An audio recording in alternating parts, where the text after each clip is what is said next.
အလုံးကျိတ်တလုံးတွေ့ရင်အမြဲစိုးရင်ရလားခန္ဓာကိုယ်အပေါ်ရန်ရေပြားကနေစမ်းလို့မိတဲ့အလုံးအကျိတ်အများစုကစိုးရင်စရာမလိုပါဘူးဘယ်ခါစိတ်မပူရဘူးလဲကင်ကြည့်ရင်ပျော့တယ်ကင်ကြည့်ရင်လှုပ်လို့ရတယ်ရွေ့သွားတယ်နာတယ်မနာတာလည်းဖြစ်နိုင်ပါတယ်ဥပမာအစီကျိတ်လိုက်ပိုးမှာချွေးပေါက်ပိတ်တဲ့အကျိတ် sebaceous cyst ဒါတွေကမနာတတ်ပါဘူးတခါတည်းရလှုပ်ရှားမှုလှုပ်လိုက်ရင်နာတယ်ကြီးလာတယ်အနာပေးလိုက်ရင်တက်တာသွားတယ်တေးသွားတယ်အများအားဖြင့်အားကစားသမားတွေမှာထိခိုက်ပြီးပြင်းပြင်းထန်ထန်လှုပ်ရှားတဲ့အခါအလုံးစိတ်ပေါ်တာမျိုးပါဒါမျိုးဆိုရင်တော့နားပါရေခဲအုံပါပတိစီပါလုံးစိတ်ဖြစ်ပေါ်တဲ့နေရာကိုအမြင့်မှာတင်ထားပါဘဲခါဆရာဝန်နဲ့ပြတင်တယ်လေကိုင်းကြည့်ရင်မာတယ်မရွေးဘူးလှုပ်မရဘူးတဖြည်းဖြည်းနဲ့ကြီးလာတယ်အထူးသဖြင့်အမျိုးသမီးများရဲ့ရင်သားအမျိုးသားတွေရဲ့ငယ်ပါဂျိုင်းလေပင်နေရာတွေဆိုပိုတတိထားတင်ပါတယ်ဘဲအဖုအကျိတ်အလုံးမစိုးနှစ်လက်မထက်ကြီးလာရင်ဒါမှမဟုတ်စတင်တတိထားမိတဲ့အချိန်ကနေတဖြည်းဖြည်းကြီးလာရင်တတိထားတင်ပါတယ်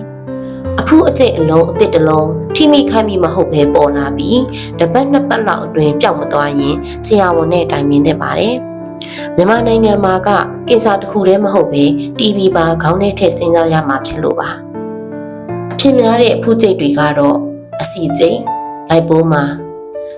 တွေကလက်တွေခြေထောက်တွေဘိုက်ခါရင်ဘတ်ကြောစတဲ့နေရာစုံမှာဖြစ်နိုင်ပါတယ်တနေရာမကတလုံးမကလည်းဖြစ်နိုင်ပါတယ်ကြောဘက်ဆိုရင်တော့တတိထားတာကောင်းပါတယ်အများစုကတော့ကင်ဆာမဟုတ်ပါဘူးမမာဘူးလှုပ်လို့ရတယ်အကျိတ်လေးဆန်းလို့မိနေတတ်ပါတယ်ကြောက်ချင်ရင်တော့ခွဲမှပြောက်မှာပါပြဿနာတိတ်မပေးရင်တော့လည်းမခွဲလဲရပါတယ်ဆေးတွေတော့ရှောက်မလိမ့်ပါနဲ့မအုံပါနဲ့နောက်ချွေးပေါက်ပိတ်တဲ့အကျိတ် sebaceous cyst ကတော့အမွှေးမြင့်ရှိတဲ့နေရာတွေမှာဖြစ်တတ်ပါတယ်အလုံးမျက်နှာပြင်မှာအပြာရောင်အဆက်ကလေးတွေ့ရတတ်ပါတယ်ပိုးမဝင်တဲ့၍ပြဿနာမပေးတတ်ပါဘူး။ကိုင်းကြည့်ရင်နည်းနည်းပြော့ပါတယ်။မခွဲချင်ရင်ပိုးမဝင်အောင်နေပါ။ကြောက်ချင်ရင်တော့ခွဲမှပြောက်မှာပါ။ဆေးတွေရှောက်မလိမ့်ပါနဲ့မအုံပါနဲ့။ဂျိုင်းကျိတ်လေပင်ကျိတ်ပေါင်ချံအကျိတ် lymphadenitis တွေကတော့တနည်းအားဖြင့်ပိုးဝင်ရင်အနာဖြစ်ရင်သူနဲ့သက်ဆိုင်တဲ့နေရာ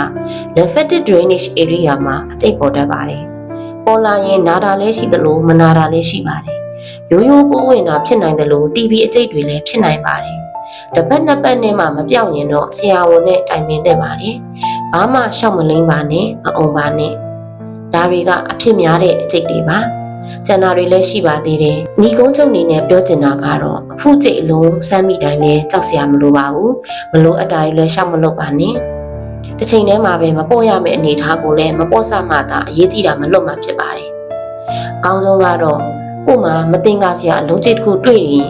ခွဲစိတ်ဆရာဝန်တရားရောက်နဲ့ပြတာပါခွဲစိတ်လိုက်ပါပြီးရင်တခွဲကပို့စစ်ဆေးလိုက်ပါဒါဆိုရင်ရိုးရိုးအကျိတ်လားကင်ဆာအကျိတ်လားတေချာစွာသိနိုင်ပါတယ်ခဏခဏလေးမေးကြလို့ပါအလုံးလေးတစ်လုံးတွေ့တယ်ဆရာမအဲ့ဒါလေးကဘာဖြစ်နိုင်လဲဘယ်လိုမျိုးလဲဆိုတာဒီခဏခဏမေးလို့အခုဒီဗီဒီယိုလေးနဲ့ပြပြလိုက်တာဖြစ်ပါတယ်ရှင်အားလုံးပဲကျန်းမာရေးအသိပညာများရရှိကြပါစေ